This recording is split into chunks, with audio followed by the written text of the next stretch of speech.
नमस्कार दोस्तों, दिल्ली में वोटिंग से पहले आपको बड़ा झटका। जेल में ही रहेंगे मनीष सिसोदिया। हाई कोर्ट से भी जमानत याचिका खारिज हो गई है। दिल्ली हाई कोर्ट ने शराब घोटाले के संबंध में प्रवर्तन निदेशालय यानी कि ईडी और सीबीआई द्वारा दर्ज किए गए मनी लॉन्ड्रिंग और भ्रष्टाचार के मामले में दिल्ली के पूर्व उप मुख्यमंत्री मनीष सिसोदिया की जमानत याचिकाओं को खारिज कर दिया। दिल्ली में लोकसभा चुनाव की वोटिंग से पहले आम आदमी पार्टी के लिए यह बड़ा झटका है। दिल्ली में 25 मई को वोट डाले जाने हैं। आप नेता की याचिका को दरकिनार करते हुए दिल्ली हाईकोर्ट ने कहा कि मामले में 30 से ज्यादा आरोपी हैं। मामले में जांच अभी जारी है और कई आरोपी जांच में शामिल भी नहीं हुए। अदालत ने कहा कि इस मामले में कई सरकारी गवाहों ने मनीष के खिलाफ बयान दिए हैं। ऐसे में इस बात की संभावना बनती है कि जमानत पर बाहर जाने के बाद वे उनको प्रभावित करेंगे। जस्टिस स्वर्णकांता शर्मा की बेंच ने कहा, अदालत को बताया गया है कि मनीष ने सबूतों के साथ छेड़छाड़ की, मोबाइल फोन नष्ट किए। मनीष बेहद प्रभावशाली व्यक्ति हैं। उनके पास 18 मंत्रालय थे।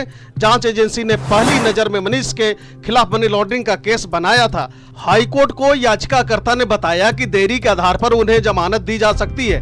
कोर्ट ने कहा, सभी पक्षों को सुनने के बाद हमारा मानना है कि सुप्रीम कोर्ट ने मनीष सिसोदिया को जमानत अर्जी निचली अदालत में दाखिल करने को कहा था।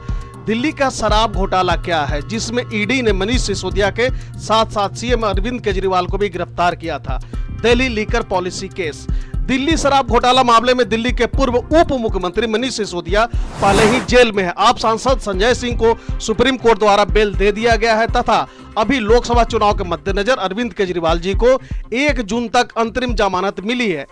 आखिर क्या थी दिल्ली की नई शराब नीति? दिल्ली सरकार ने 17 नवंबर 2021 को नई शराब नीति लागू की थी। इस नीति के तहत राजधानी को 32 जोन में बांटा गया और हर जोन में 27 दुकानें खोलने की बात कही गई।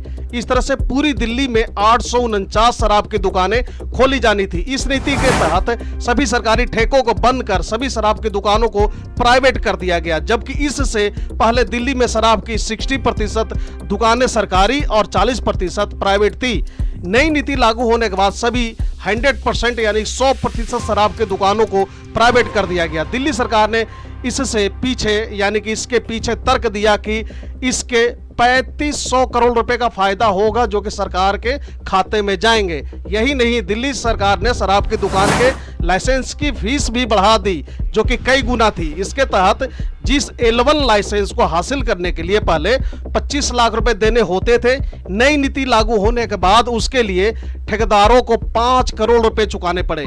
इसी तरह अन्य कैटेगरी के लाइसेंस की भी फीस जरूरत से ज्यादा बढ़ा दी गई।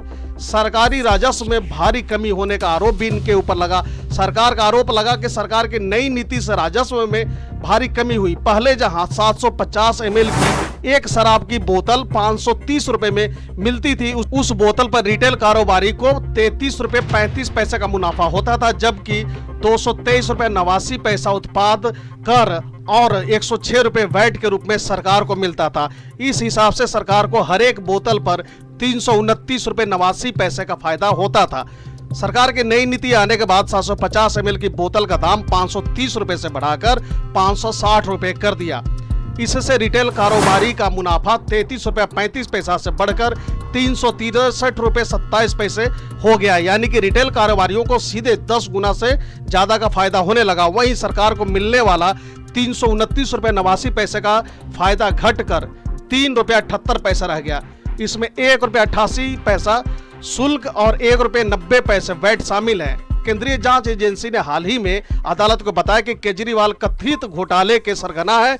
एजेंसी के मुताबिक केजरीवाल ने सॉफ्ट ग्रुप से 100 करोड़ रुपए की मांग की थी। वहीं इस फैसले का एक हिस्सा करीब 45 करोड़ रुपए का इस्तेमाल आपने साल 2022 में हुए गोवा के विधानसभा चुनाव में किया था। तो दोस्तों, यह थी दिल्ली शराब घोटाले में अपडेट और आम आदमी पार्टी पर लगे आरोप से संबंधित खबर। इसी तरह की इन्फॉर्मेटिव वीडियो देखते रहने के लिए बने रहे हमारे साथ। Thank you for watching. God bless you.